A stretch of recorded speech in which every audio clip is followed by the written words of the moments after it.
Welcome to another episode of Show and Tell Book Nook. I'm Amber, And I'm Chantel. and today we're talking about holiday romance reads.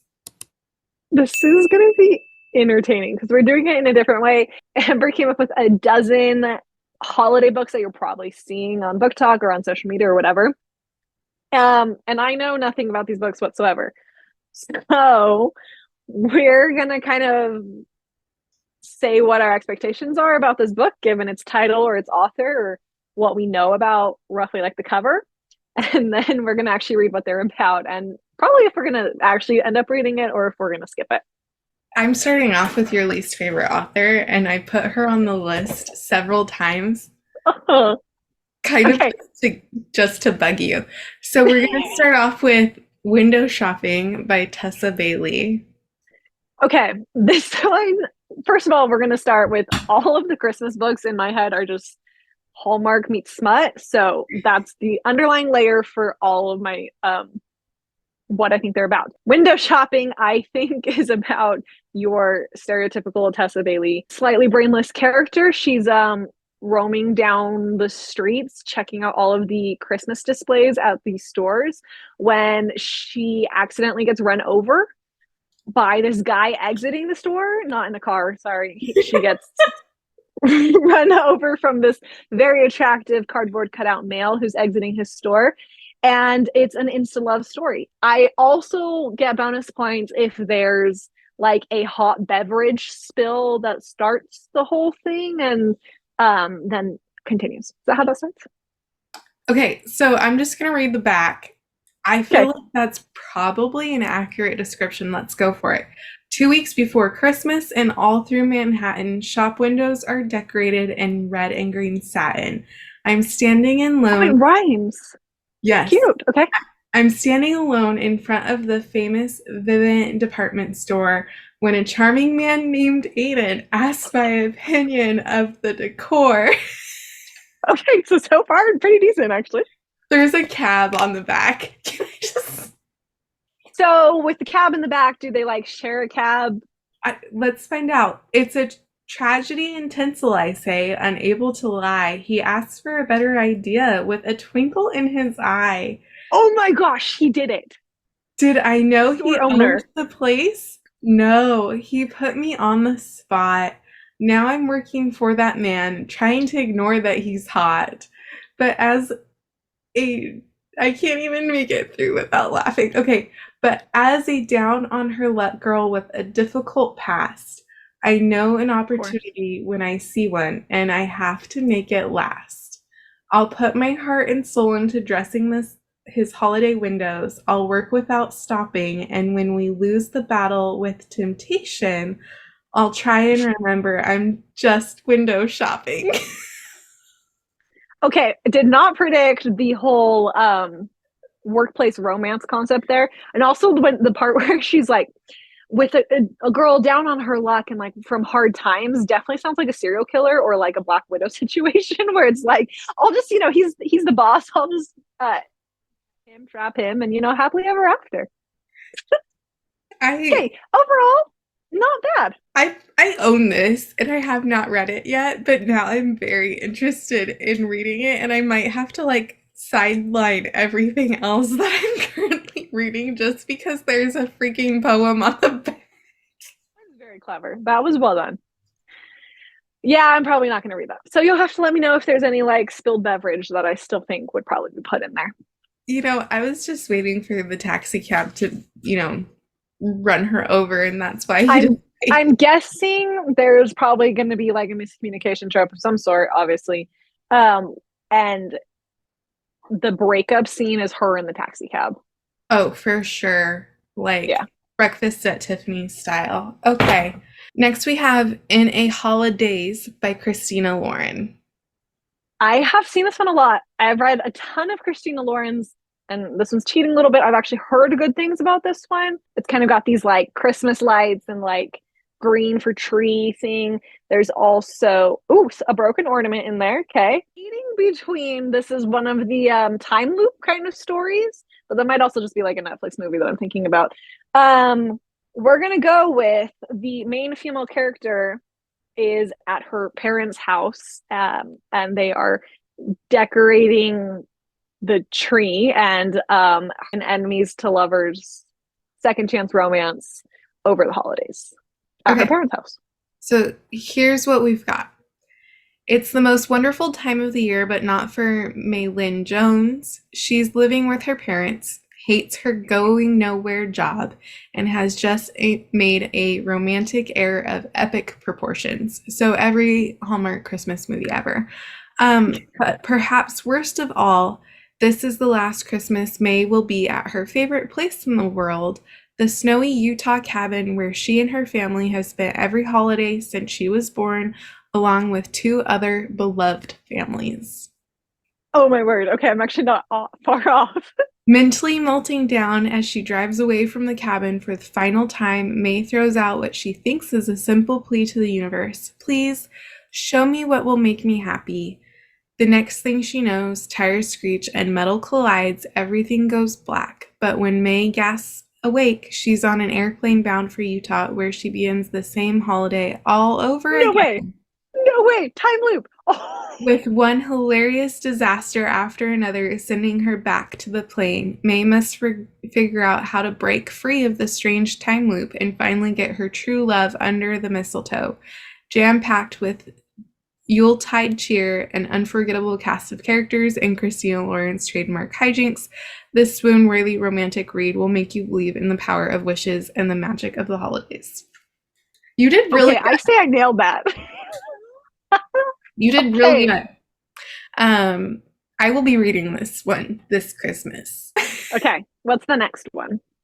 Okay, this one has been all over my book talk. It's been around for a year or two, I believe. And that is A Merry Little Meet Cute by Julia Murphey and Sierra Simone. So we got one of the clapboards and some lights. So it looks like it's a Hollywood set. And he has a paper in his hand and she has a coffee. So my guess, obviously we're going to have like a filming holiday in the mountains kind of thing. One of them's a screenwriter given the paper. I'm guessing she's the screenwriter. He's the hot actor who's adapting her screenwriting to the big screen. That was a lot of screens. Or they get like all snowed in because they're filming up in the slopes of who knows where, probably Colorado. All right, here's what we've got. A steamy plus-size holiday rom-com about an adult film star who is semi-accidentally cast as a lead in a family-friendly Christmas movie and the former bad boy pop star she falls in love with. Surprising. Yeah, no, that one I was very off on. This one looks really cute. The Book Club Hotel by Sarah Morgan. I am guessing this one is, are they all rom-coms? I guess I should start with. Yes, they are all Okay. Okay, so there's romance in all of them. Okay, this one's going to be your very stereotypical, the inn is down on its luck or needs some extra hands. And this guy gets called in to help or decides to volunteer because his truck gets stuck and he is now stuck at the hotel. He decides to lend a helping hand. And then they start talking about their favorite books while they have super crazy rushes at the hotel. And then a couple guests start overhearing them and they decide to start a book club because everyone in the hotel is snowed in. Okay, so I feel like you're pretty close. I don't know for sure, but let's go with its historic charm and picture-perfect library. The Maple Sugar Inn is considered the winter destination. As the holidays approach, the inn is fully booked with guests looking for their dream vacation, but widowed far too young and exhausted from juggling the hotel with being a dedicated single mother, Hattie Coleman dreams only of making it through the festive season. But when Erica, Claudia, and Anna, lifelong friends who seem to have it all, check in for a girlfriend's book club holiday, it changes everything. Their close friendships and shared love of books have carried them through life's ups and downs, but Hattie can see they're also packing some major emotional baggage, and nothing prepares her for how deeply her own story is about to become intertwined in theirs. In the span of a week over the most enchanting time of the year, can these four women come together to improve each other's lives and make this the start of a whole new chapter? So apparently they are not all romance novels. Okay, well, that's fine. So this one's not rom-com. This is Sisterhood of the Traveling Pants meets Hallmark. That's Yeah, cute though. that's what it sounds like. It sounds very cute. Your favorite author again, Wreck Oh the heavens. Halls by Tessa Bailey. This one definitely sounds like it's an enemies to lovers, best like brother, siblings, best friend kind of concept, which knowing Tessa Bailey, those are tropes she frequently uses. Um, okay, here we go. Brother's best friend has nowhere to go for Christmas because he is estranged from his family or doesn't talk to them. So he gets invited to spend the holidays with the brother. The sister has always had a crush on him up until some miscommunication when they were kids. She's not happy about them all spending the holidays together in one house, and swears revenge on him, and therefore starts a prank war, or they both start like a prank war, hence the wreck the halls. And obviously they end up falling in love. Mm, okay, so this one is the adult children of two former rock stars who team up to convince their estranged mothers to play a Christmas Eve concert. The synopsis for this book is very poorly written and organized poorly. Just, In other words, I just failed. So yes, basically they're trying to reunite their they're, who were in a band who decided to never speak to each other again, and yes, obviously the two kids fall in love while doing this all on live television. Yeah, I yes. didn't get that at all. Next is Lovelight Farms by B.K. Borrison. Okay, I mean, I haven't read this, but we did talk about this on a YouTube video. So I know it's like very Hallmark. Like I'm pretty sure this one's about a struggling Christmas tree farm. Or is Yes. that one of the other books? Yeah, okay. This is about the struggling Christmas tree farm. Is it your stereotypical the girl or guy, whatever?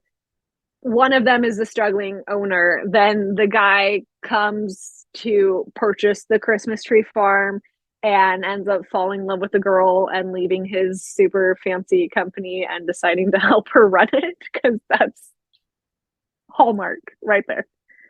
Not even close. I mean, kind of close. This one is one that I think you would like because you love fake dating, and it's fake dating. Okay, then yes. It's on my list, I'm pretty sure. I just yeah.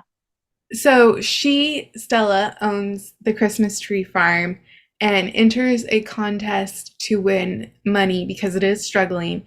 And to enter the contest, she wrote her little, like, I own the Christmas tree farm with my boyfriend.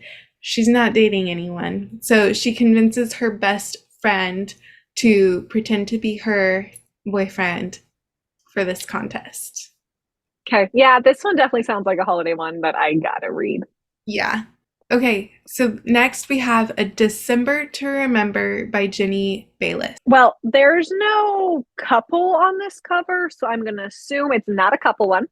Is this about three best friends and or yeah, best friends. They have different colored hair.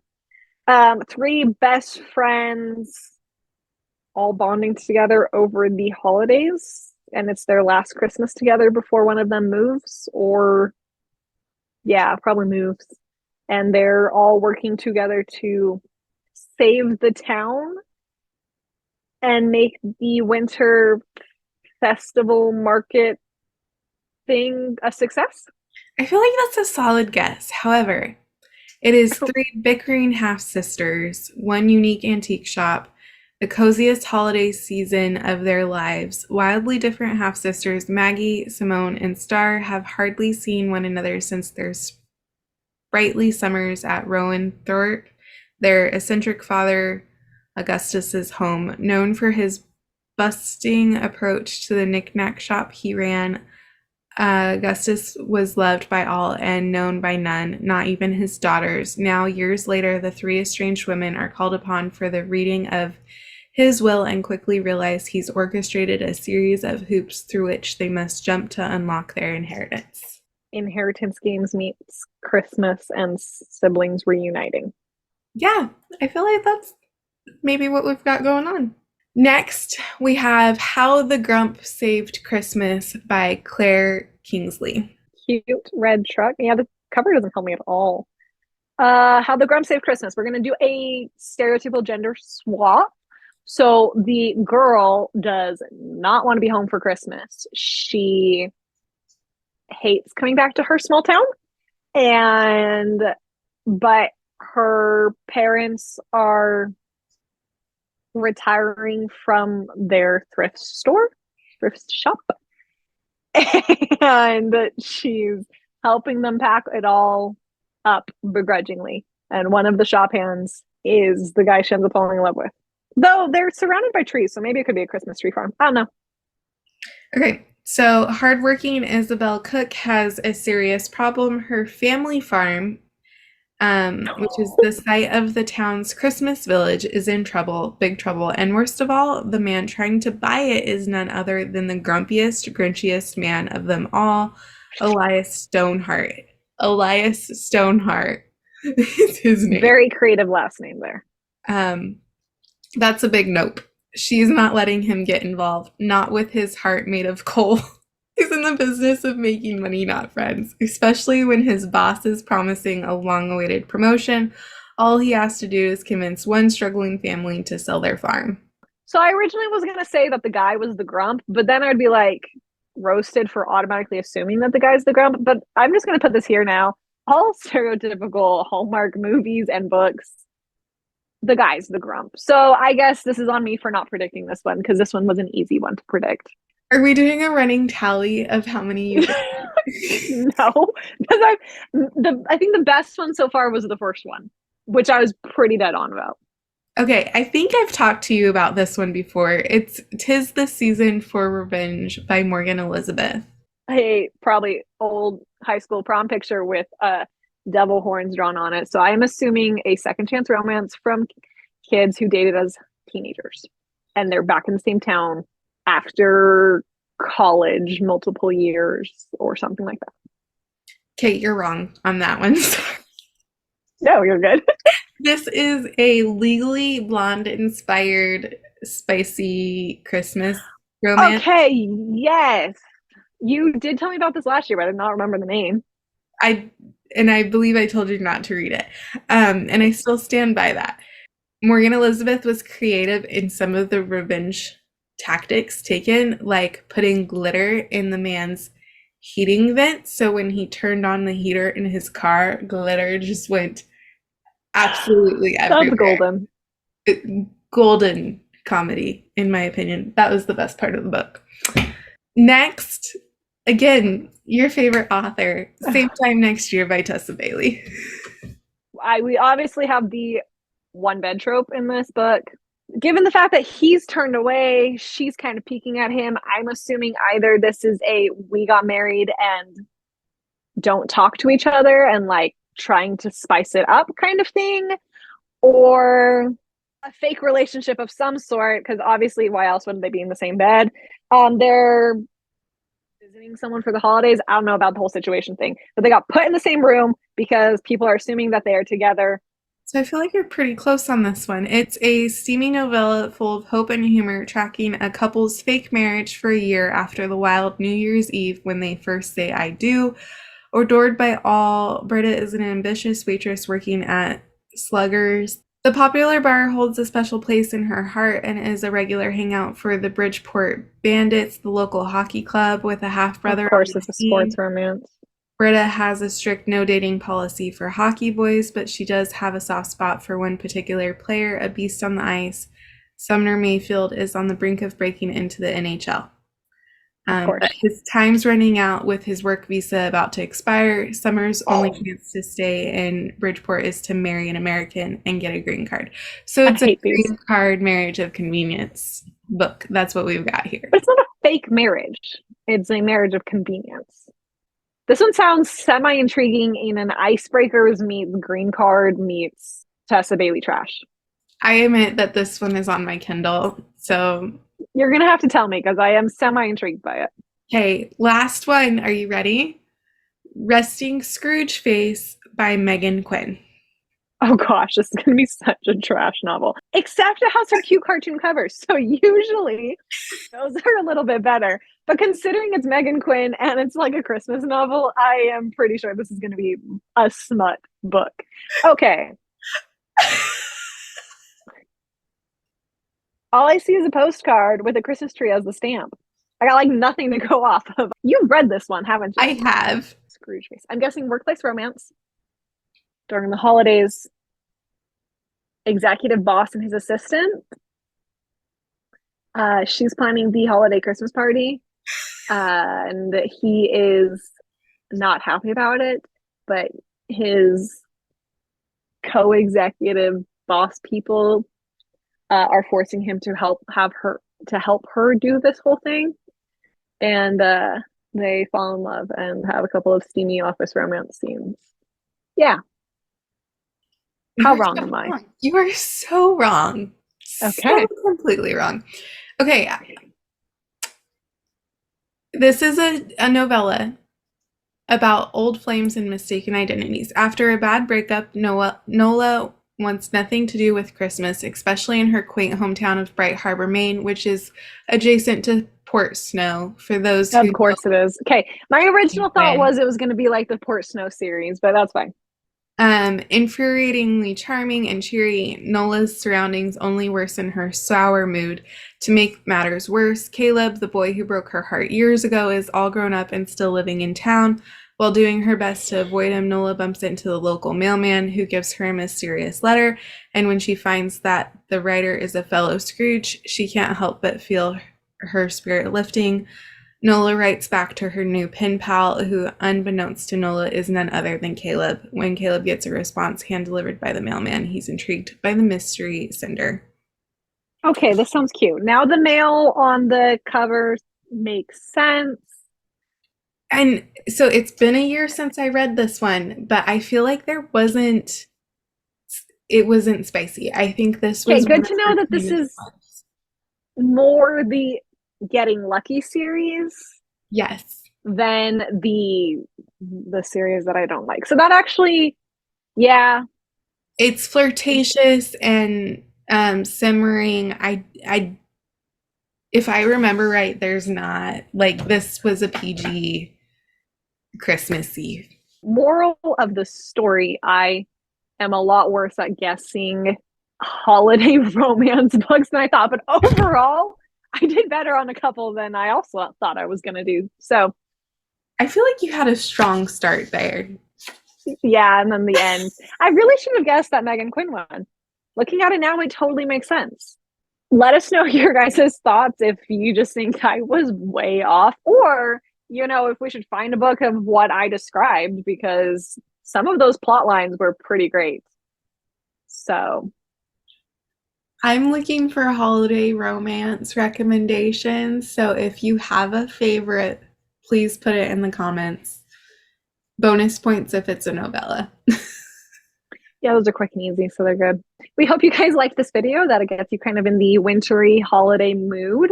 Like Amber said, if you've got any other recommendations, let us know, because the winter season is always fun to read a cozy book in, especially since it's probably going to snow a lot for both of us this year. That's it for this video. So thanks for watching, and we will see you guys next time. Happy holidays.